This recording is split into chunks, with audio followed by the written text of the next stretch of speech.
Welcome to AutoSens, the world's leading community for ADAS and autonomous vehicle technology development.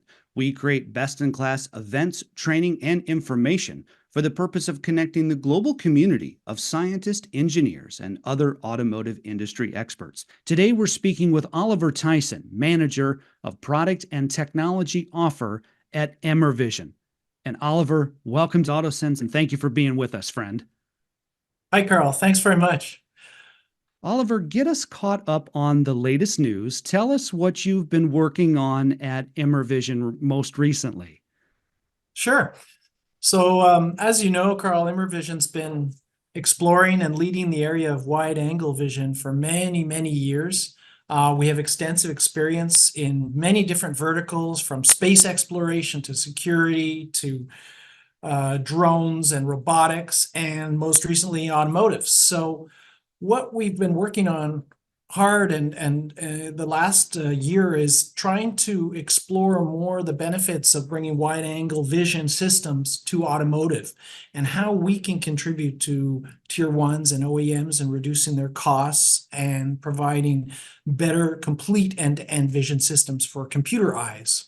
Oliver, you mentioned cost, and you mentioned some other significant things here as we've opened our interview. So you might be reading my mind then with this next question. When it comes to trends for automotive cameras and the evolution there of lenses, what do you see in that area for the automotive industry? Carl, you've hit on a good point there. Costs are first and foremost in the minds of partners and tier ones and OEMs that we talk to. Reducing costs overall of these camera vision systems is very important to them in augmenting the pickup of automated driving systems while keeping costs at a manageable level. So, for example, we work with truck and bus companies to reduce the footprint of external vision systems. Imagine simply replacing two cameras with one on the side of a bus or truck that offers the same field of view and covers all of the blind spots, and combine that with some pretty nifty computer algorithm software to correct the image and to really tweak it for the end user who's consuming the image stream. In most cases, it's a computer these days. Sometimes it can be also a driver and human eyes.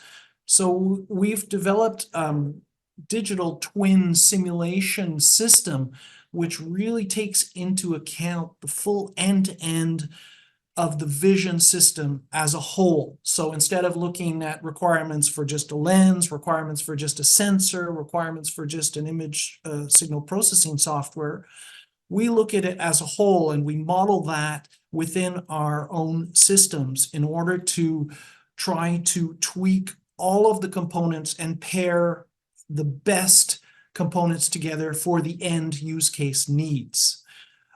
So computer algorithms and these perception stacks are advancing so quickly, and I'm sure at the next AutoSens show we're going to see so many new and existing companies highlighting what they've developed in this area. So for us, it's really important to keep working with these partners in order to determine what really is needed by the consumer of the image. Is it a infrared only image in terms of in-cabin monitoring? Is it a very light sensitive type of image stream necessary for detecting blind spots around the back of trucks or buses? So we look at really the whole use case and the whole end-to-end vision system chain and try to apply our expertise where we can add value there. Your expertise will be on full display this year, our 2024 edition of AutoSens and In-Cabin in Detroit. Oliver, tell us about what you'll be doing, what you'll be showcasing, and what you'll be talking about while you're there. Sure, we're really excited about it. We've got two talks coming up at this year's show from our CTO, Patrice Roulet, who you've talked to many times. For his in-cabin talk, he'll be presenting our latest driver and occupant monitoring system lens, which has really been designed specifically for in-cabin monitoring use cases.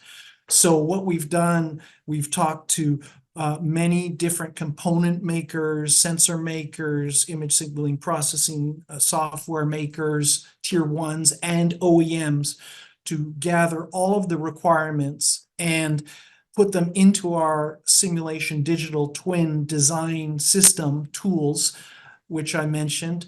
And this has helped us develop a lens which is really optimized for in-cabin use cases. And also considering that it's probably a computer that's going to be analyzing the end result output video stream, not a human. So with this in mind, what we've done is we've maximized the pixel density around the driver's face, especially eyes. We've increased the relative illumination on the driver's face, while also keeping in mind that there's a bigger cabin and there's things going on in the back seat of a car that need to be monitored also. So for our in-cabin, we'll be really excited to talk about that new lens development.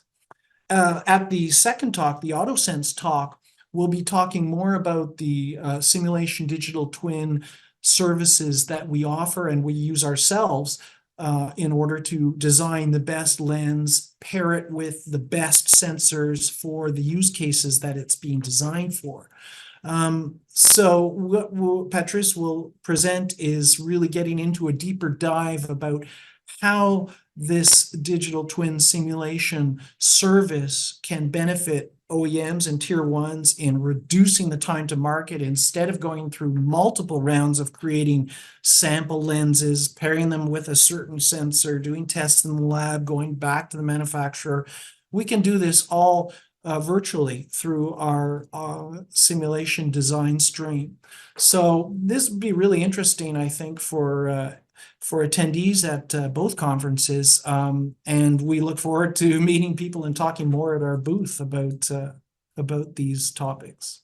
Yeah, likewise, Oliver. I'm looking forward to it as well. And with everything you said, being involved there on both sides, AutoSense and in cabin, the challenges of ADAS and autonomy.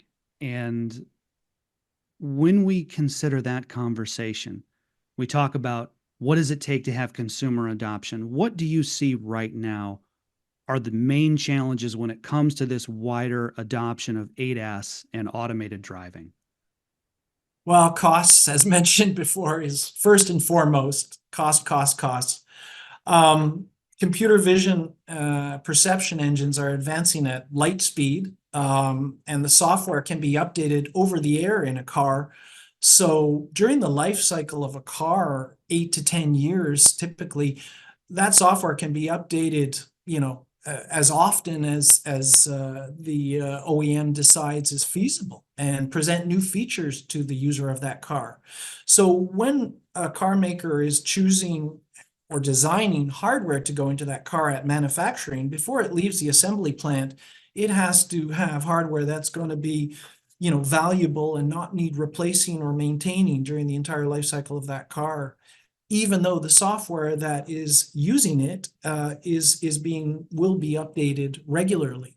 So at Immervision, we're really trying to look ahead at use cases, not necessarily valid for the next year, but valid for the next 8 to 10 years over the entire life cycle of an automobile, so that no visits to the service center will be needed. And we're also really seeing a challenge with the homogeneous vision ecosystem existing together. Right now, we have so many different players with so many different components wanting to contribute to the overall vision system, either in cabin or external vision of a car or automobile.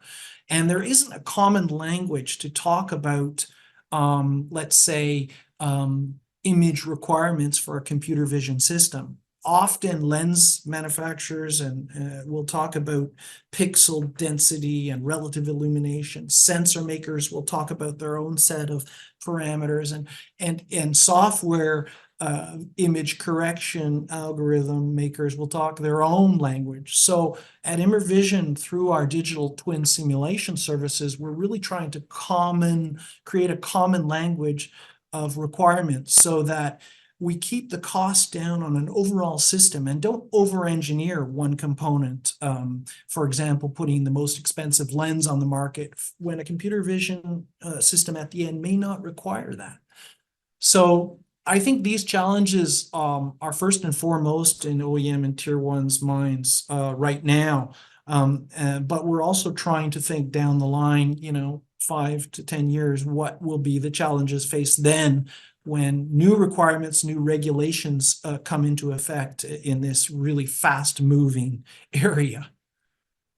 We've been speaking today with Oliver Tyson, Manager of Product and Technology Offer at Immervision. Oliver, what a pleasure to have you as part of our AutoSense and in-cabin events. Thank you for sharing your expertise and thought leadership. I look forward to picking this discussion back up in person in Detroit. But in the meantime, thank you for being with us virtually today. Thank you very much, Carl. It's been a pleasure. Look forward to seeing you in person.